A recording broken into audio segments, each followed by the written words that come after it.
Hi, my name is Faz Ahmed. I'm the National Event Coach for High Jump, and I've been the National Event Coach since October 2009.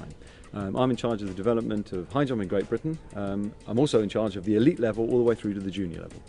Well, why high jump? I was always a very interesting sportsman. I was very lazy when I was a little kid. And then I went down to the track one day and I realised I was actually quite good at high jump. And I jumped over my head when I was 10 years old.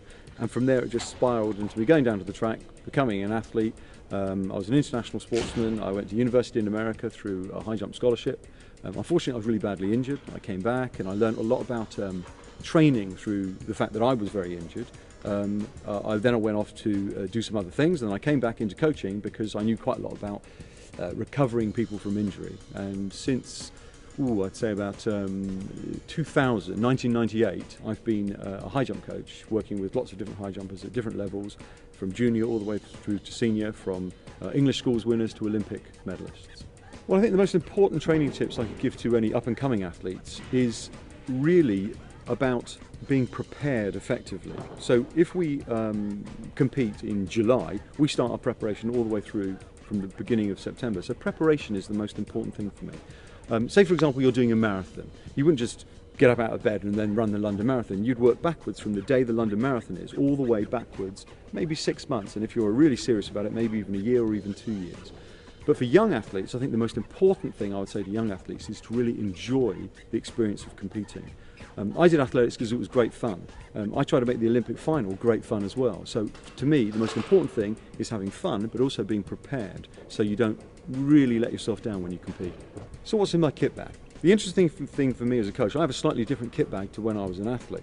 As a coach, I have a measuring tape, I have some cones, and I have some sort of practical things like pliers. But when I was an athlete, I always used to have my spikes, a little piece of tape to measure out my run-up, and also after I competed I would always have my wash bag, and in my wash bag I always had antiperspirant and Mitchin products to kind of refresh myself after I competed, because nearly always it's in a hot day, we have a shower afterwards, we've got to get back on the bus, and nobody wants to be on the bus smelly.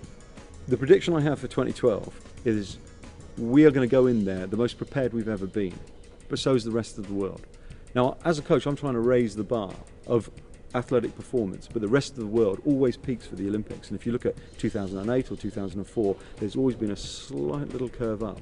The great thing about what we have in Britain at the moment is we have a really good group of young high jumpers coming through, and they're really hungry to perform at 2012. And the biggest prediction I will have for 2012 is that having home advantage is like doing an extra 50 training sessions. So I'm looking forward to my boys being out there in 2012 with 80,000 people supporting them, raising them up just that little bit extra.